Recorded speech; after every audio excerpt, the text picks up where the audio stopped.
Welcome and thank you for tuning in. You're listening to the Beyond 50 radio program. I'm Daniel Davis.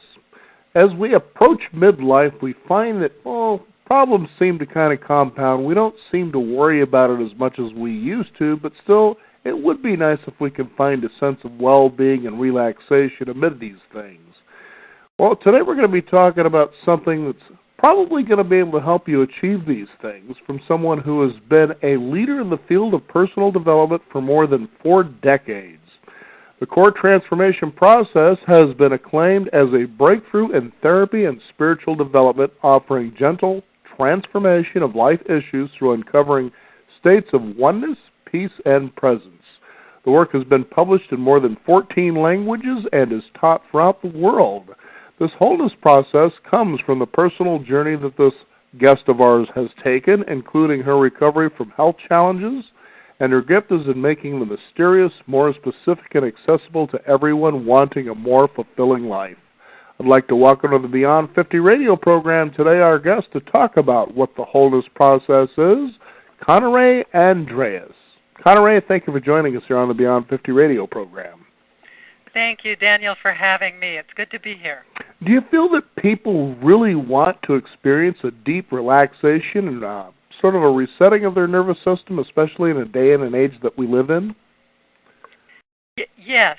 I'm having a little bit difficulty hearing, but I think you said, am I finding people want to experience this deep relaxation of the nervous system? Exactly, and the resetting of it all. Well, actually, that's an interesting question that you asked, because sometimes in our fast-paced world, we can be so involved in just having to do more, feeling like we've got to get more done to be more successful, that we don't even think about relaxation. Mm-hmm. So sometimes in this culture, many of us put that on the back burner and okay, someday I'll get to that maybe. Meanwhile, we feel this drive to do more, do more, do more. And then for many of us, for me, it happened through rather a kind of physical, things stopped working physically finally. I had been doing so much. And many people get to that phase where we realize we can't do that anymore. Our bodies won't allow for it. And then some of us are lucky, I think, and that dawns on us earlier that, hey, this is just too stressful a way to go about living. And it's not really very fulfilling to just always feel like we have to get more done and be more successful, more, and driven. So, so more and more people are interested in what I think the wholeness work has to offer at a younger age.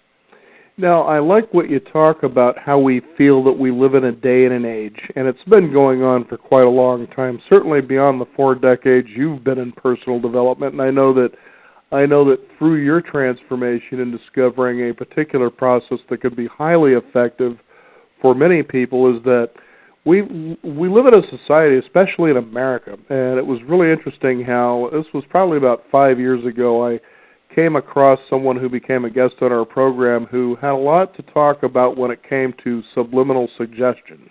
Uh-huh. Now, this is something that a lot of people, they're kind of saying, I don't know if this really works. The idea that you're sitting in a movie theater and somehow they flash an image every 4 seconds of a Coca-Cola or a bag of popcorn, and all of a sudden, like zombies, we just march up to the snack bar and decide that it's time for something to eat and something to drink. What was interesting about what he was talking about, though, is this was someone who actually spent a lifetime, for instance, in FBI forensics to be able to detect whether or not people were telling the truth or not. Uh-huh. So he really dedicated himself to the power of the mind and how it receives and develops and actually carries out messages. Uh-huh. Now, there was a particular time that all of a sudden that I think it was the advertising industry was feeling alarmed as there was a meeting talking about that if a particular advertiser, marketer was to, display subliminal messages in their advertising, that they actually had to claim that was occurring. Now, what was interesting is they were going to pass a law to do this, which I think since they've actually done this, that if you were able to use any type of subliminal persuasion in your advertising, that it had to be addressed to the person to let them be aware that this is a possibility this occurs. Uh-huh. Well, now, here's the advertising marketing industry saying, now, wait a minute, they've never really proved that this really works, so what are we getting in an uproar about it for? But what he was saying is he attended this particular meeting, if you will. He says, then why are so many of you in this room trying to challenge this potential law if it doesn't work? But when you really take a look at it, he's written at least one major book on the topic and then several others, was if you become aware of the possibility that it's happening, and that is this, that the advertising or the message out there puts you in this state of anxiety to the point that you have to reach out to something outside of yourself to soothe this anxiety, then somehow successfully you've been hit with subliminal marketing or advertising messages.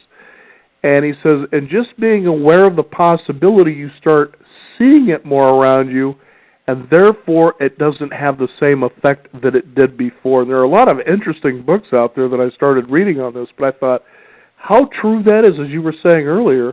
You know, we think about how do we keep up with the Joneses, or why don't I measure up in this constant state of anxiety as though who we are just isn't enough.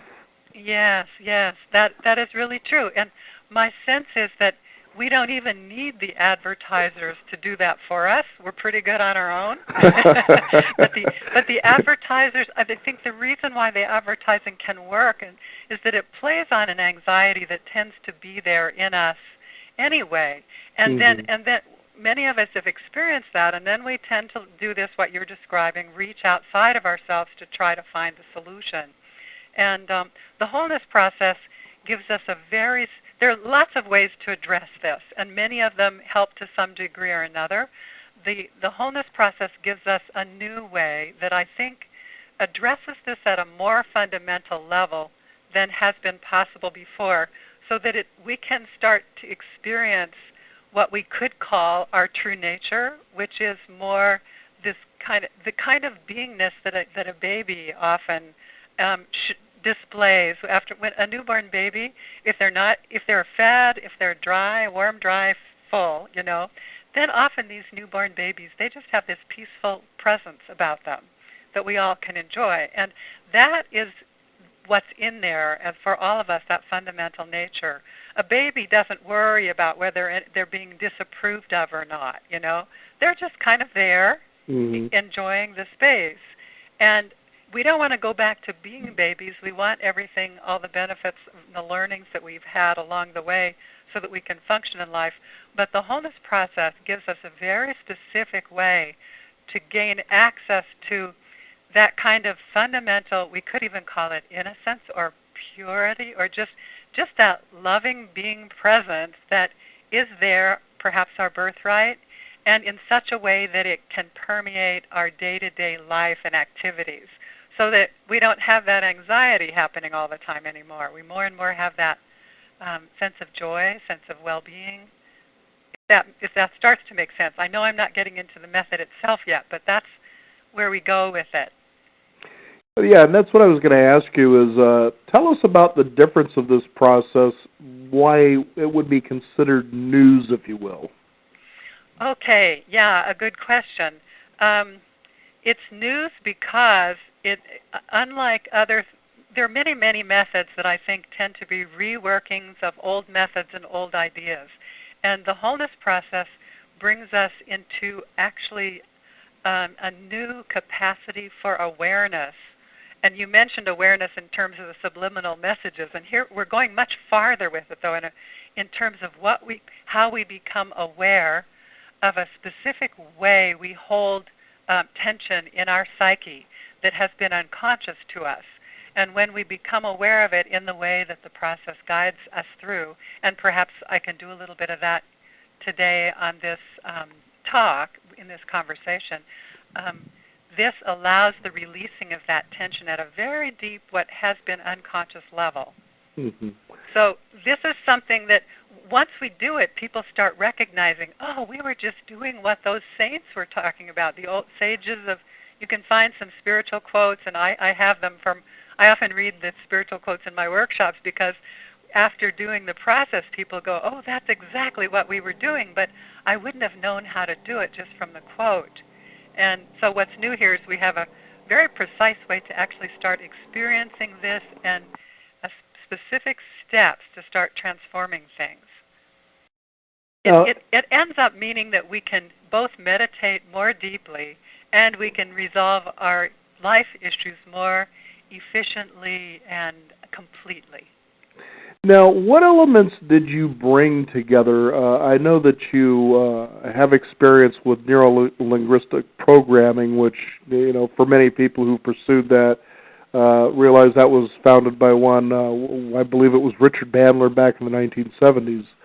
And I really liked the idea of what neuro-linguistic programming is when you think, going back to the subliminal persuasion, it begins to have you pay attention. What am I thinking? What are those conversations at this moment going on in my mind that potentially cause me to make a decision in this moment that perhaps wouldn't be made that way? In other words, I've kind of taken out a lot of choices because of the way that I experience the world through this filter of this conversation in the mind. Now, seeing that NLP seems to be part of your work, but what were the other elements that you brought together that created the wholeness process?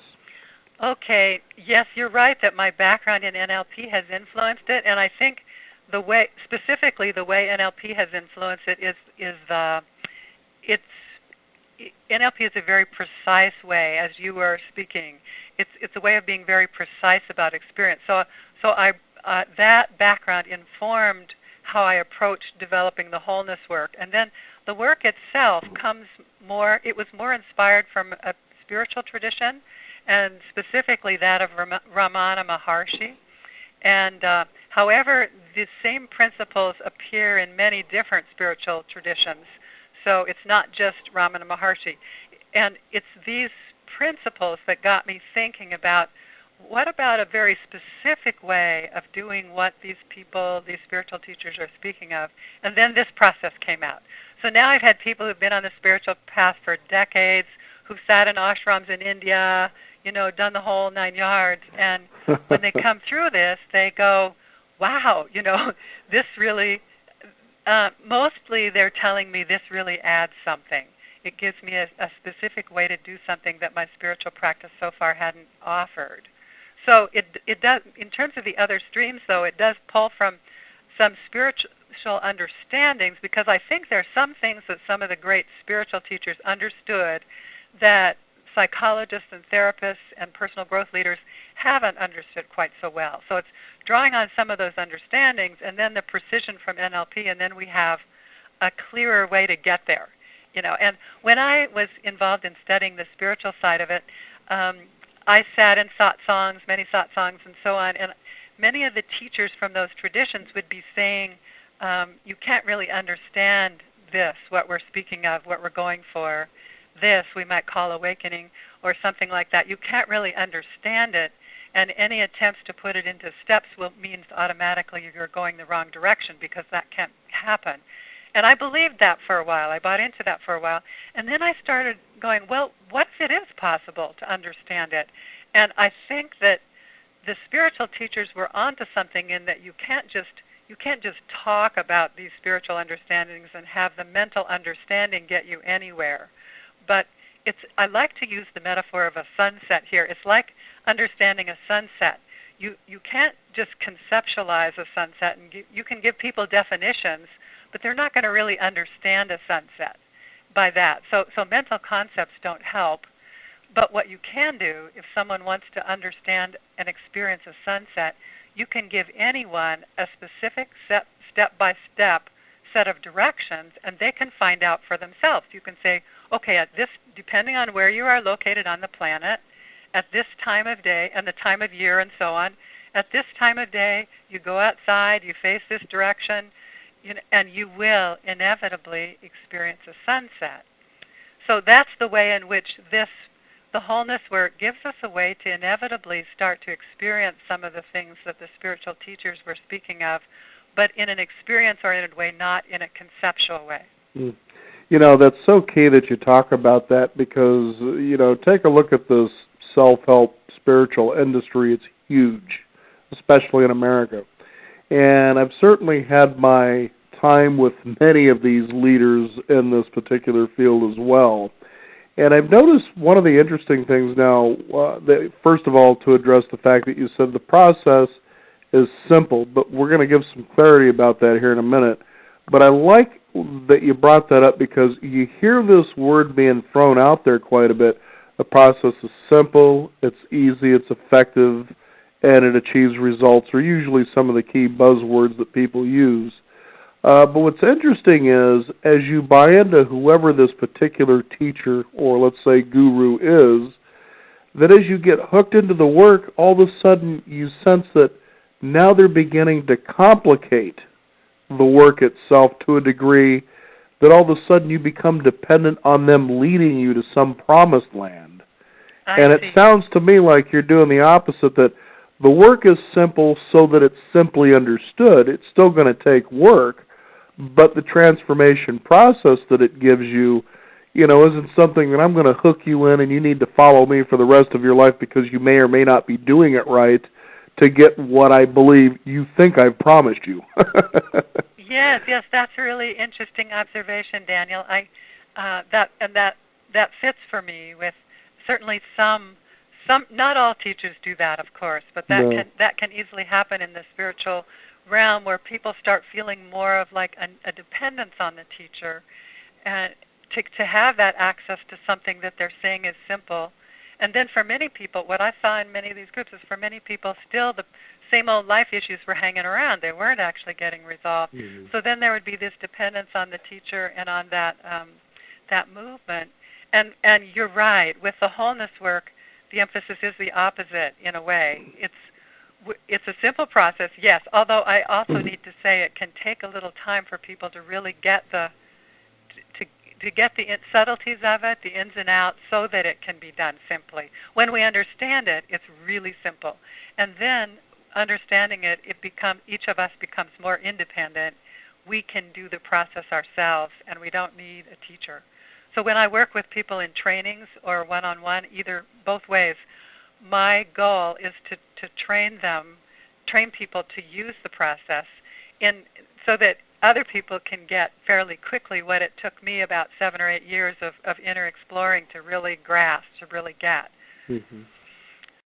And for some people once people have these tips, then they can do it on their own. And then sometimes they come back and they go, I got stuck. I didn't know how to deal with this, and we can work that out. I'm more of a consultant and friend and companion on the path than setting myself up as a spiritual teacher. Mm-hmm. Now, I was noticing one of the benefits here is in the wholeness process is that we're more able to deal with the problems that remain with a neutral sense of humor, wisdom, and compassion. Now, I looked at that and I thought, it's interesting, especially in putting it in the way that you say, it's one thing to conceptualize what a sunset is, to understand it. But until you've had direct experience, you really won't know what that is. Okay? Yes. And I think what's interesting, when I was reading this benefit here for a second, I remember going back to a time that there was a guest I had on the show, and I was reading through her book, and there got to a point where she says you will come to a state that whether something is good or whether something is bad, it'll be okay either way. Now, What was fascinating was at that moment, I more than intellectually understood that. I was like, that is so true. That, we could look at the fact that perhaps we've lost our job and, hey, that sucks, especially in an economy of uncertainty where you don't know where that next paycheck is going to come to pay the mortgage or the bills. You got people beating on your door. That's not a lot of fun. But at that moment in reading that and through some of the transformation that I was experiencing, I thought, no, those are good things, because think about the pain those bring you, and pain is good. It's your friend because it lets you know, hey, you're still alive. There's the humor in it. Yes. And you're bringing up these things about our current economy, and we all like to believe we're in control of things and we can make the world go the way we want. And there are a lot of self-help approaches that are built, and even spiritual approaches based on the idea, basically, that we're going to get better control, and that we're going to be able to make it all work out just the way, wave our magic wand and make it work out how we want it. And I'm all in favor of doing what we can to make things go well, and that's a really useful intent to have. But in the end, there's the truth that we actually aren't in control of a lot of stuff. Mm-hmm. The people in Europe, in the Middle East now, who are in the middle of this refugee crisis, and the people in Europe, they didn't choose to have that war happening that would displace them, and suddenly life is all different for thousands of people. And we're relatively fortunate here in the U.S. in my experience so far, and yet we can suddenly lose a job, and it's not necessarily because of something that we did. So then the question becomes, okay, how is it possible that increasingly we have that ability to surf whatever waves are coming, and not have to go, oh, that's the wrong kind of wave. I had in mind a different wave. Go back, Mm-hmm. And it's more that we can receive what is happening, and then to the best of our ability ride the wave that comes, and know, in this deep kind of knowing that you're speaking of too, that there's some way that it's fundamentally okay, no matter whether the surface experience is good or bad. There's this okayness that is there, and that starts happening increasingly with the wholeness work. Like you, I had an experience once, actually, when I went to see Milton Erickson, the famous hypnotist. That he had a profound life-changing impact on my life, and that also, I think, influenced this work because it was in his office there, sitting with a group of about 10 or 15 people the last year, not long before he died, that as a result of being there, right there in the middle of the session, I started experiencing this experience of well-being, and that okayness, no matter what, was just exactly it. I had a knowing that everything would be fine, and I had come there hoping for help with an issue happening for me at the time, and I won't tell the whole story of it now, but that was a profound experience for me. That then I couldn't not know that anymore in a certain way, although the intensity and clarity of that experience left, and I felt that very clearly right then. And for the next few weeks, it was very clear, but it left.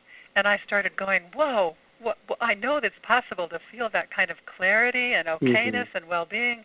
How can I get back to that? And it's partly that question that also led me to explore until I finally came to the wholeness work. And I kept really wanting Milton Erickson to be alive again until I had this work. And then, because I thought, he got me there once, surely he can get me back there again, And after coming to the wholeness work, finally I had a simple practice that I could experience was taking me in that same direction in some way in a more complete and conscious way. So it felt more, and I think maybe that's what this kind of work allows us to do. Many of us have had glimpses of these kind of experiences, and then there's the reclaiming of them in a more conscious way, conscious and yet effortless, and those two things are the key with this process. It's conscious, we're present, we're not sort of asleep, just waiting for somebody else to wave the magic wand for us. So we're conscious, we're present, and yet in the doing of it, it's in less and less effort, and these layers of subtle effort that have been happening without us even knowing it often, layers of stress, tension, they start falling away. I noticed that, as I had mentioned earlier about paying attention to the conversation that goes on in your head, it's pretty fascinating, again, how you can come from a place of reaction to situations. Okay? And I'd say a fair amount of those times, you're going in the wrong direction and really limiting, if not pretty much banishing, all of your choices. And I'll give you an example of my own. So there I am stepping on, in Portland, Oregon, they have what they call MAX trains that take you pretty fair distances, part of the public transportation system. there I am with my dog, and this lady's talking with the Max driver, I guess. She was outside of the train for a moment and seemed to have a lot of concern about my dog and was wondering what the rules were around this. And so I'm standing there for a minute and I'm listening to this. And again, she wasn't addressing me. She was talking about the dog and what are the rules in general because this seemed to really bother her. Uh-huh. So I says, well, if my dog is bothering you, I could just go to another car. Uh-huh. Now, what had happened was, in a very short period of time, it was like my fuse blew, and all of a sudden, I was not very happy with this lady. And I grabbed my dog and went to another train anyway, but I made sure that she was going to feel just as nasty as I was feeling by the time I was finished. Uh-huh. You see what I'm talking about now? I was totally reacting to the situation. Now, this is what happened. I sat there for a moment, and as we were going toward the city, and I was realizing, I really don't feel good about what just happened, and just really took a look. What inside of me is really bothering me about this? What happened here? And so as I began to really calm down as best as I could, because when you get into those fight moments, it charges you up pretty much. But what I realized, what was bothering me, is here was someone that I was feeling through maybe past experiences was trying to tell somebody, look, I want to control this person's day here, by not allowing them to have their dog because it bothers me. So I should be the one who is entitled to my way of thinking, and they shouldn't be. And I could go back in my school days, go to the principal's office without realizing what did I do wrong. But anyway, as I came to this sense of calm and realizing what I was doing, I had this shift, and this happened immediately where I realized that was really not a very nice thing to do, and I wished I could go to that lady and say, I'm really sorry for what I did. I actually, it took me a few minutes to calm down, but I realized that I was really wrong there. She was really answering a question, and I just blew it out of proportion. But think about how often we do that, and as you're saying about these subtle layers of doing the work, that as I was talking about, you start seeing and paying attention to that conversation in moments that you can feel a reaction happening. You take a 10-second count. Calm down, and pretty soon you've got this myriad of choices that are available to you.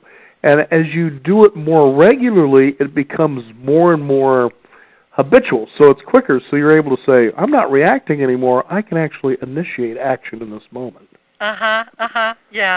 That's just a lovely example of how you paused and really reflected and reassessed, and that's so nice, because if we all are going to sometimes react, be reactive, and if we can do that with ourselves, the tendency is to always notice when other people are reacting, and criticize them and tell them, you should go get help for this, Right. And when we actually all do it, and so it's nice. This is a first huge thing to be able to notice for ourselves, and then the wholeness work. What I think it does, and if you'd like, perhaps we can go into what it is more specifically very soon now, because I think it gives us a simpler way to do it. So we don't have to talk ourselves down even, and we don't even have to find out what's bothering us. It's more simple and more direct than that. Mm-hmm. Now, just before we go into this, you were talking earlier about that this is what spiritual practices are going for. Just talk a little bit more about what this is, because this isn't something that really you need to have a specific set of spiritual beliefs, but this is really something much different, that it's more of what spiritual practices are trying to get you to go for, so to speak. Yes, this is the way the wholeness work, the way I have it mapped out, is all the beliefs are stripped away, so it's just about direct experience. So I wanted to find, it seems to me that if we find the fundamental essentials to suffering or reactivity, and then what is the fundamental structural, what happens structurally when that dissolves, when the reactivity isn't there anymore. So that's not about belief systems. So it's about direct experience. So the method is more to do with direct experience than any kind of beliefs. Mm-hmm. But in terms of which spiritual beliefs it started with, it has to do with the idea about the ego. And the Buddha always said that suffering is a reason. Well, the enlightenment happens with loss of the ego, and that with enlightenment comes then we get off the wheel of suffering if we're enlightened. And so if we put those things together, okay, then if we're losing the ego the way the Buddha meant for it to happen, then we would also experience a shift in just day-to-day normal suffering. And that's what the wholeness process does.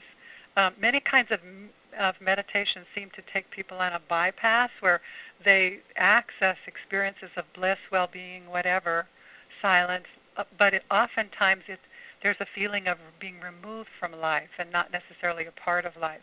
And I think the way the Buddha intended it, it's not a separate thing, but it's meant to be a part of life, and so that each time we find ourselves reacting like the situation you described, we can use that really specifically to access what in my structure is activated right now, and that's beyond content. And if you'd like, we can go there right now. Would it be a good time to start a bit of a guided exploration? As long as people aren't driving cars, or is that okay? It's best if there's any question, then wait until you're not driving in a car. Yeah. Okay. Yeah. That's probably a good, very good. We wouldn't want a transformation process to have the direct experience of either getting a ticket or, well, maybe yes, who knows. We don't want to have that level of transformation out of this world. Well, we don't want you experiencing direct experiences that right now just aren't necessary. In other words. Very, very true. Very true. Yeah. So if you're driving a car or operating heavy equipment or something like that, it's best to either stop, go to a rest stop so that if you can stop along the side of the road for a few minutes to do the exercise, you can do that, or just come back to it at another time, because this will be on your site, correct? Right. Yeah. So people can do it again when you have more time. Absolutely. Yeah. So here's the simple guided exercise. It's very simple, and this is just a beginning of understanding the wholeness work, because the full thing is actually a series of methods, and in the 3-day process, in the 3-day training, I teach 6 methods. So what I'll do now is guide through the very beginning of the first method, and then things keep building, and it goes farther from here. But here we go. So and the first method has to do with dissolving the ego. But then if we go, well, what is the ego anyway? What is that? What does it mean? That's just a concept. Well, the ego, we could think of it as, in the simplest form, it's the experience of I. So if I say, I'm talking to you now in this conversation, I'm going to go to the store later on, I'm trying to solve this problem that I have, this word I keeps coming up in our language. But what is that anyway, in terms of the structure? And we're going to get there in just a moment. And the way we do that is first, an easy way to do that is just invite everybody. Again, when you can do this, when you're not needing to be alert on driving or something like that, you can tune into the body sensation, and just notice what you notice. And it can be anything. So right now, I notice a place between, like sort of in my knees, that feels a little bit cool. And you could notice anything. It could be a feeling. I can notice also a little sensation in my abdomen. And you might be noticing something, Daniel. If you want to, you can go along, whatever you'd like. It doesn't matter what the sensation is. It doesn't mean anything, and there's no right or wrong or better or worse answer. You can literally notice anything, and it works equally well for this exercise. So I'll take the place in my abdomen, because that's staying with me a little more. There's just feeling sort of in my gut area, a feeling of a little bit tenderness or something. So you notice the sensation, you notice where it's located, and just a little bit about the sensation quality. And then the next step is we could say, now that we're noticing this, we could say, and it would be true, I am aware of this sensation. So I could say, I am aware of this sensation in my abdomen, and that's a true statement, right? And are you going along too, Daniel? Or absolutely. Okay, so you have one too. I am aware of whatever it is. And then now we go a little bit farther. Now it starts to get a little bit interesting. Now I ask the weird questions. And when you think or say to yourself, I am aware of whatever sensation, where is the I located? Where is this I that is aware of this sensation? And it works best if without thought, without figuring anything out or understanding, you just go with whatever location comes into awareness. And for me right now, I'm getting this location that's kind of at the top of my head, a little bit back, and it's part outside of my head and part inside of my head. It's like it's a little area of cloud or something like that. Did you get any location come to mind for you? For me, it tended to seem like it was in the lower part of the abdomen when I think of I, as you were talking about. Okay. So, and where is this a sensation, if I could ask? It would be sort of just below the belly button, sort of in what would be considered the hara, if you will. Got it. Okay. So that sensation there. And then when you go, okay, I am aware of this sensation, where is the I? It seems to be more separated and centered in my head. In where? Your head? Yes. Yes. Okay. Great. It's sort of like I'm separate, noticing that sensation is down here. Yes, exactly. Okay. Perfect. Yeah. So it's in the head, and for many people, it is either in the head or around the head somewhere. That's in Western culture. That's the most common location, and just so that the listeners know, it's okay wherever it is. There's not a better or a worse place. You just notice what location comes to mind. And sometimes it's very right in the center of the head, or it might be a little bit back. It could be a tiny, tiny thing the size of a pea or even smaller, or it could be bigger. It could be the size of a tennis ball or bigger than that, the size of a watermelon. Or any size, or it could be outside the body. Sometimes it's even far away. I was doing this once with somebody who said, "Oh, it's way out in front." I said, "Oh, how far out? Like 10 feet? 50 feet, a mile?" And she goes, "No, it's like it's in outer space." Outer space. Yeah. And so that's how it was in her experience. It's as if the I that was aware was way out there somewhere. And so again, there's no right or wrong answer. It can be anywhere. And so the next step is to start noticing wherever we notice this I. So mine is sort of in, yours and mine are kind of similar location. Mine is part in and part out of my head. Yours is in your head somewhere. We start noticing the size and shape. And mine was kind of like maybe cantaloupe size, and it's a nebulous shape, not exactly defined, but sort of like a cloud. And then we start noticing the sensation quality. And by that I mean, is it like dense or is it open and airy? Is it clear or is it does it have a coloring or an opaqueness? Is it warm or is it cool? Is it heavy or is it light? Sometimes there can be a sense of, it's kind of buzzy or vibrating, or even bubbly or fizzy. Sometimes I've had people tell me that, and I've experienced that sometimes. Sometimes there's a sense of it being very still. Sometimes there's a sense of movement. So that's what I mean by the sensation quality. If we sense into this location, wherever it is that the I is located, what's the actual sensation quality? So does that make sense to you, Daniel? Can you find that for yourself? Yes, it does, and I kind of get the feeling what you're talking about is a way that we've assigned a livelihood to our ego. Would that be a correct way to look at it? Well, what I'd like to do is kind of stay away from Okay, my apologies. Let's go ahead and stay with the process. Yeah, if we stay away from making interpretations for a little while, but then we'll want to get there. Sure, not a problem. Yeah, just to kind of start by noticing. But you're right. Yes, we're noticing the quality of aliveness that it has. So if it's as if we can sense into it, what is the sensation quality? Does it, like in mine right now, it feels fairly open, fairly airy, but then it's as if around the edges of it there's a little more denseness to it. Mm-hmm. That's how mine comes out. Okay. And I've had them be all different ways. Sometimes it's like it's a gray cloud, kind of a thick gray cloud. Or sometimes it can be like this bubbly, vibrating presence there. Sometimes it can be quite dark. Sometimes it can be quite light. And again, there isn't a better or worse or right or wrong. It is how it is, and we just notice it. That's all we need to do at this step.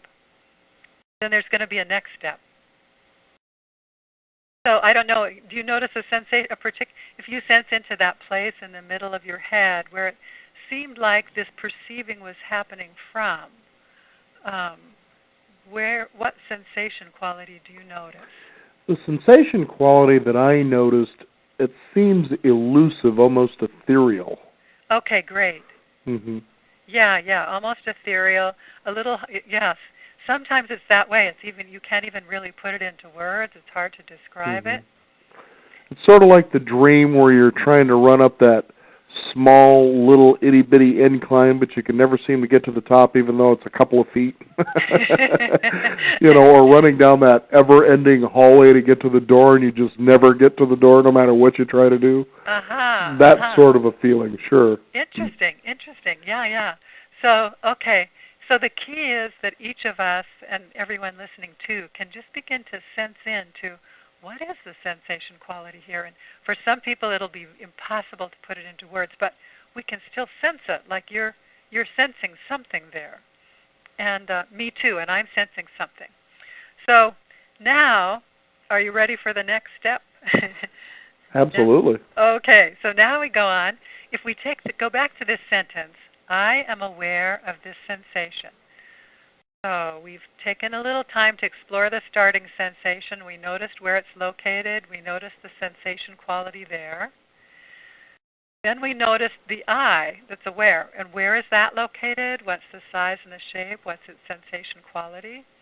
And again, the range is all over the place. It can be hot. It can be cool. It can be almost invisible. It can be empty. It can be dense. It can be anything. So we've noticed that. Now, let's get to the middle word in the sentence, and that is aware. I am aware of this sensation. So if we think about awareness, what is awareness really? And what I started noticing when I started teaching people this is that everyone seems to have their own idea of what awareness is, and if you find out their experience of it, it's quite different one from another. And there's a particular way of using this word awareness that works for this process the best. And so I'll just guide everyone listening into an experience of this. And again, it's something to do when you're not driving a car or not operating heavy equipment, when you just have the time to just notice this. So here it is. Right now we noticed a sensation in our body. So that lets us know there is, in fact, awareness through our body. It's just there. We could notice some other sensation in another location because there's this awareness that's through our body, right? Mm-hmm. So, and there's also, we can notice easily if there's a sound off to my left right now. I can snap my fingers, or if somebody calls out, it's to my left. I automatically hear that without any effort, without really trying. That sound just comes to me, right? And it would for each of us. And if there's a sound on my right, the same thing is true. The sound, it just sort of comes to me without any effort. And if there's a sound in front of me, behind me, up above, below, any direction, there's just an easy receiving of the sound. And that is because there's this field of awareness that's all around us. So awareness, there's a sense in which awareness is already present all around us, such that if a sound happens, we easily and automatically notice it without any work, without effort. Does that make sense? It does. Okay. And this is very much like people in the martial arts and Tai Chi speak about too, this sort of field of awareness that we can access and recognize if we pause just to register this. It's quite easy to do that. So now we get to an interesting part of the experiment, and that's this. if we go back to that I that we each found, so mine is here, part in, part out of my head, yours is in your head, for each listener it's wherever it is, sense into the sensation quality there, and then I'm going to give an invitation, and the instruction is to just allow to happen whatever happens without trying to understand it. And then we'll talk about it afterwards. The invitation is this. The invitation is for the sensation of the I. Notice what happens when the sensation in this area of the I, the sensation of the I, is invited to open and relax, to dissolve and melt in and as the fullness of awareness that is all around and throughout. So everyone can just let that happen however it does without trying to understand it. If nothing happens, that's fine. If something happens, that's fine. Whatever happens, there can just be an allowing of it to occur in its own way. Like when the sensation of the I is invited to open, relax, dissolve, melt in and as the fullness of awareness that is all around and throughout. That, letting it happen in its own way.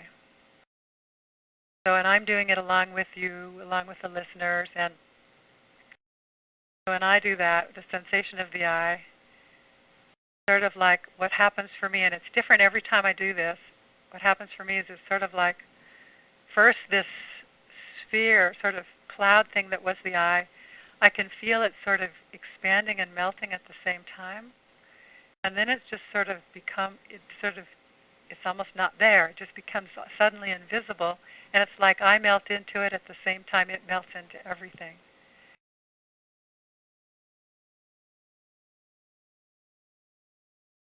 So, and are you comfortable sharing whatever happened for you? Yes, I was going to say the image that I had was that, as you were saying, allowing it to disperse or melt away, whatever that was, is I had this picture of the surface of water, excuse me, while it sort of ripples and you see the light on top rippling there. Uh-huh. And then it slowly just kind of disperses away from, in all directions. Uh-huh. Just kind of melts away to where, and then all of a sudden the water just seems calm. Lovely. Yeah, lovely. And it's interesting as you're sharing this nature image of the representation of what happens. Many people report those kinds of images from the natural world. Mm-hmm. And like one person said, it's like this shower of this shower of golden light that just is going in all directions. And one person even said, it's sort of like an explosion. And yet it was like in a good way. It was like it all became, this dispersing happened quite suddenly for that person. Other people, it's more like a streaming, and there are infinite varieties in how people experience it. But what's universal is that what tends to be universal, I'll put it that way, it doesn't always happen the first time someone gives it a try, and there are specific reasons for that and ways to, there are specific reasons for that. But it inevitably does happen if someone knows how to work with their own process and adapt it to fit your own needs. But generally what happens is some kind of dispersing and or melting or dissolving, that kind of thing, where what was a sort of a separate structure, even if an almost invisible one, it's melts, so it's not there anymore. Then, along with that, I don't know if you experienced any relaxation or along with that. Most people do, and I'm putting in a little bit more here than usual. In a group, I ask people, okay, what did you notice? And people will start telling me these things just like you did, and some of them will say, oh yeah, I just felt kind of this sense of peace inside, or a little more relaxed. And others will say, some will say nothing much happened for me. And all of that is fine, just so that I want the listeners to know it's all fine. Mm-hmm. You can't do it wrong. It always goes. And I like that you say that. It reminds me of a comment that we had on YouTube where someone came across one of our interviews, and it was about blood pressure, and I think it was the high blood pressure hoax. And she says, this person is covering so many interesting things, it makes you just feel almost overwhelmed to think about all the components of the body, and then she went on to say, it makes me nervous because I'm wondering if I'm doing it right, or something like that. Yeah, but the whole idea was, and this is how I responded to her, I said, you see, you're an element of what a lot of us have become over the last several decades, of where we've become so uncertain with our abilities to do things that we've had to surrender it to experts who we believe know more than we do about ourselves. Yes, and we need to stop doing that. Yes, very, very true. Yes, yes. And there is actually the wholeness method that I start with on day 2 of the training has to do with integrating authority. It's just exactly what you're speaking of. Mm-hmm. This is a piece that's beyond integrating the ego. But right now we're going. If we go a little bit farther with this one, yes, I like what you're saying about this. It's so easy to think that we are doing it wrong, right. And actually our system in this kind of work, the wholeness work, when we do this kind of process, it's not possible to do it wrong. It's a matter of learning to find a way that the process fits with us rather than the other way around. So rather than trying to make us shape up and fit with the process, right? Get with the program, so to speak. Exactly. Yeah. So that's why it takes a little more training. It's really more to teach people how to be really good about flowing with your own experience and following that and honoring that, rather than trying to get yourself to fit with some program. That's part of what happens in the trainings. It's also that there are more formats taught, that there's just not time to do all at once. So yes, so however it happens for each of you, the listener, is all just right. And when it either something happens or it doesn't, and when it doesn't, there's a reason, and there's a different format. That it means that a different format needs to happen, and we teach that in the training. I wish I had time to do it all in an hour. I'd love to be able to do that, but I can't quite get all that in. Okay, here's one for you here. This is interesting because I just got this on the chat portion of our show here, and I'm going to go ahead and throw this out there. That's great. Okay, here it is. This is from a listener out there. What kind of New Age nonsense is this?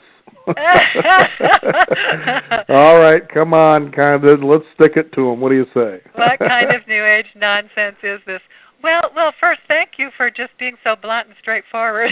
Well, no, it's important because when you take a look at what you're describing here, and I've got a feeling that I've got at least a fair understanding of it, you can see how something like that happens, especially in our work, where you tend to get a lot of interesting criticism from people that seem to have all the answers, but you put them to the task, and it's like, well, what answers do you have? Well, not really much. I just like being, what do they call them, internet trolls or whatever it is. But anyway. I appreciate the comment, though, and I think that whoever it was saying that, they're not the only one having that reaction. And I have to say, to be honest, when I was starting to guide through the process, I was kind of feeling myself, this is going to come off like a bunch of New Age nonsense. Right. I had that feeling myself, because in an hour, I don't really have the time to lay the groundwork I would like to.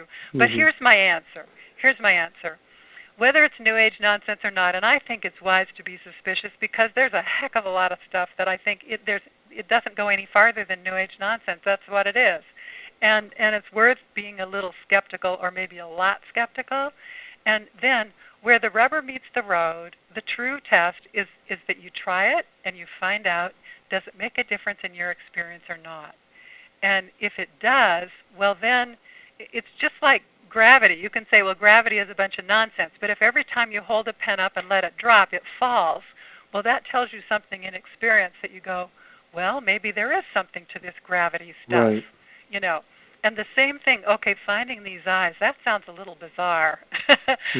Whoever would have thought that when we say the word I or think I, that there's a place in space that unconsciously we're referring to.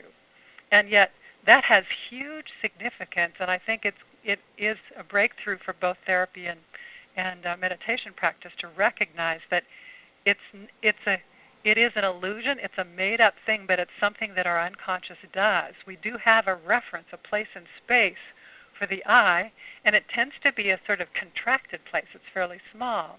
And I get into this more in the trainings than I have time for here, but the reason part of the reason it works, one aspect of this is that when we find this contraction of consciousness that forms the eye, it's very similar to if my fist was to contract on the physical level, and I form a fist, and the listeners can do it. You can all form a fist, and just if I hold my fist tight together for a while, if it just stays like that, it becomes an energy drain on my whole system.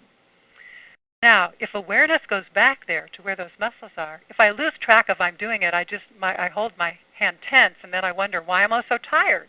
I need more rest. It's draining. I better go see a therapist and get some help with this stress. But if the awareness goes back in there, then the muscles want to relax on their own without effort. And it's that same way with these contractions of the consciousness that form the eye. We aren't really a small place in space. Who knows what we really are, but perhaps it's more true to say we are that vast awareness, that big space all around. At least we would be that. We wouldn't be less than that.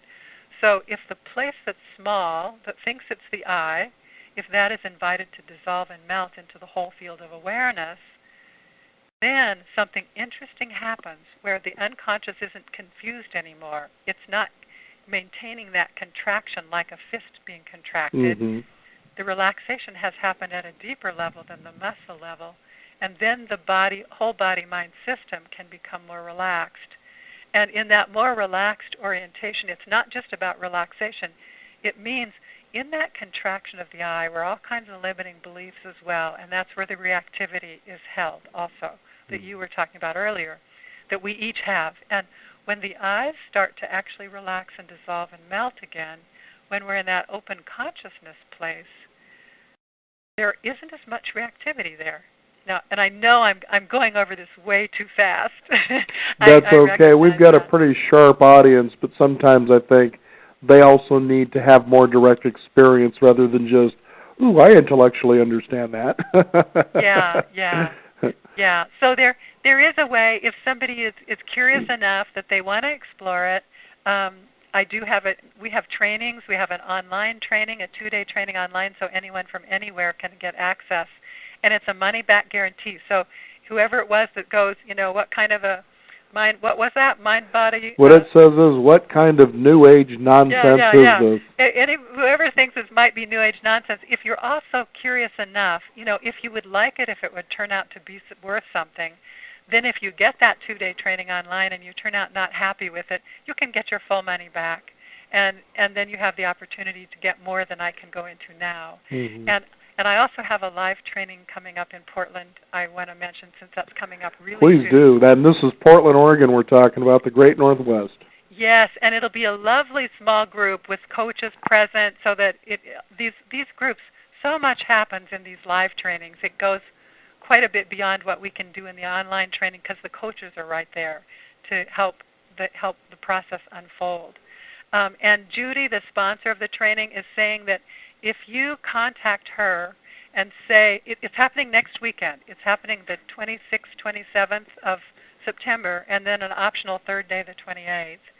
If you want to join in and check it out, Judy will still honor the early registration discount, even though we're over the deadline for that. She will, if you say you listen to this show, okay, the Beyond 50 radio show, then Judy will honor that discount. So people can contact me if you're not sure how to find that. It's wholenessprocess.org is the website where you can get to all of this information from there.